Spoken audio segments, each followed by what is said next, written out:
impact attracts investment. What I mean is, like, if you make an impact, it attracts people that want to invest in it. They want to help, or literally invest money sometimes. So, but going back to like Kirk Franklin or somebody like that, I think that when you can make such a difference and make such an impact, then on such a smaller scale is the example I started with, where that young man wanted to be a part of what we were doing. And I think he knew me well and we were friends, but he knew that whatever we were going to do, it would be something that he would like to be a part of, because he knew me and he knew what we had done before. And so if, as leaders, not because we want people to be like, oh, he's so cool, but as leaders, if we can be like, have that reputation, like, oh, he's on board or she's on board, it's going to be good. Right. And that's like, there's some people that I know, if they're going to show up to help with anything, if they're going to help clean, or if they're going to help act, or if they're going to help do it, I just know that they're going to be on it. They're going to be spot on. They're going to give their all.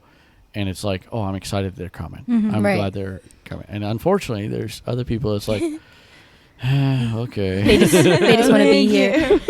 I think, I don't really know what category or which point this fits into in that outline, but I think something that inspires me as part of the team is when we just talk about stuff. Like, we'll be talking about a part that we're trying to do, and we just talk through it, and it gets like more extravagant and crazier and just like bigger and bigger, and it's like, oh, this is gonna be like so cool. Like, just wait until we go out there or something. And it makes it like, if you just talk about it and you kind of like bounce ideas off, and it grows into something. Good.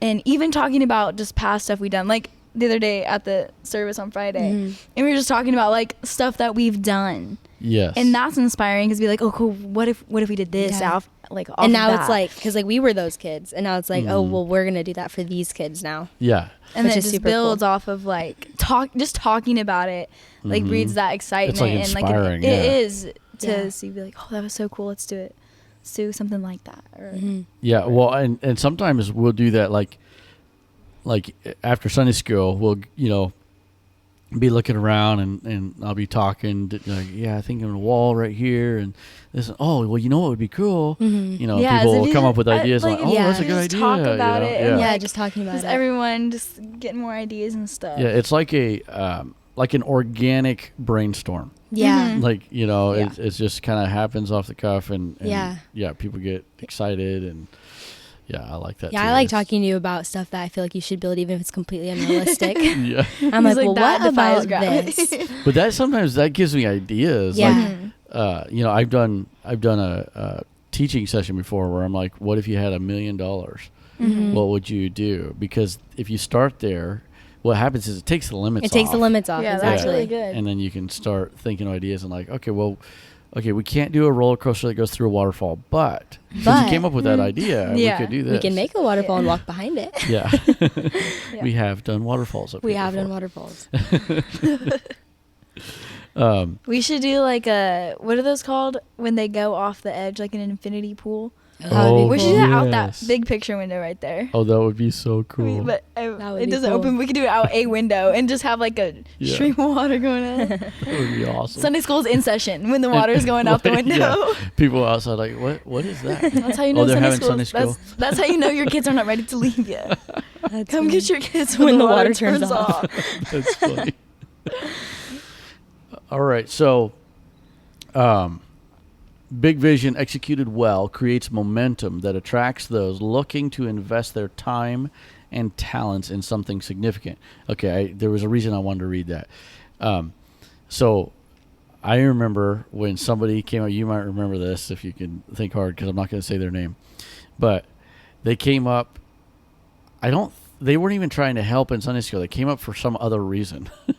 And this has been, I don't know, a couple years ago probably. But they came up and we actually threw them into a segment. We're like, come on, you can do this. You can do it. And so we threw them into a segment, and they had a blast.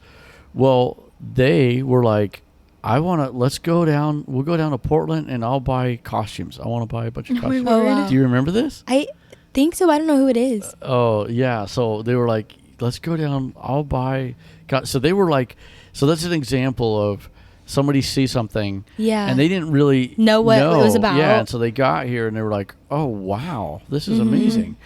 And they wanted to be a part. And so they, and it's not just people like, oh, I want to be in the spotlight too. Like even that person that texted me the other day that I was just talking about, or yesterday, it wasn't like, in fact, what they were asking to do is not a spotlight thing. Can I be Aslan in the theme, please? Can I be?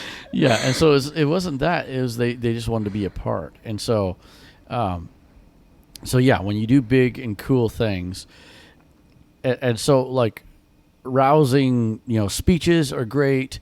Talking to people and encouraging them is great, and all of these things. But we have kind of I usually have alliteration and stuff in the title, but it's kind of a simple title: Inspire the Team.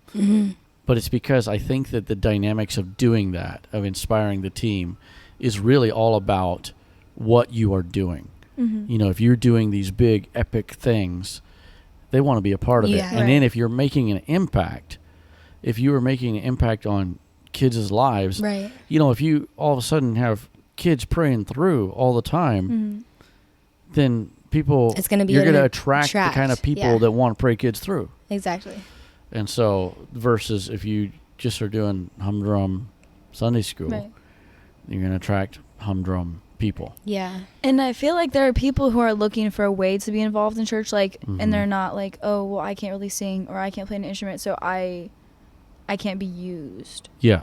But I think that people are looking for a place to be involved, and when they see that, like, oh, then this is a place where I can, use what I have for God. Yeah. Because, exactly. I mean... Or even, like, they might not even know, like, they can act, and they don't know what's up here. And at the end of the day, you can learn that kind of thing. Like, you can, like just be available. Just if you... Or you don't even have to act. You could do costumes. You could do... Well, like Shamra, she was just on the podcast, and she said something that... it was after the podcast, but she said... She was saying... I had said in the podcast, I said, there was a time when we had like 8 people on the team, period. And now we have like 30 plus that we rotate through. We didn't rotate. It was like you did a theme, and then if you wanted a break, you could take a break, and we'd get somebody to replace you. And that's why Shamra played an old man every Bible story. And that's where it came from. She played Pharaoh, and so that's so funny. But she said, it wasn't always like that. We didn't start out that way. And it's true. I didn't think about that. We didn't start out that way. We had to develop that talent. And so now our staff has it so easy. I want to be the next Pharaoh. We have timers. that inspired me. I will get a costume together. Yeah. That is too funny. So anyway, we had to develop those people. But, and I think like going back to, some of the things you were saying, talking about the inspiration, like what you guys were talking about earlier, when we see, we want to do that for the kids. We were kids before, now we want to do that for them. I think that sometimes people are, I guess, maybe intimidated, but like you said, maybe, I can't act or whatever. But I think, and this is another podcast for another time, but I think sometimes people think that you have to be goofy to be in Sunday school or silly. So like to your point, they want to be used, and it's not that they necessarily like, oh, I want to be on the platform, but they don't know where to be used. Yeah. And so a lot of times people are like, well, I'll clean, which is fine. That's good. But and then like, you want to be in Sunday school? Oh no, I'm not like that, And there's so many jobs. I mean, Sunday school is almost like a little mini church. There's so many jobs in Sunday school. There's so many things you can do. Yeah. Yeah, there's a lot of different things you can do. And so I guess for people that are trying to recruit staff is think about, all those roles that you could have in your Sunday school.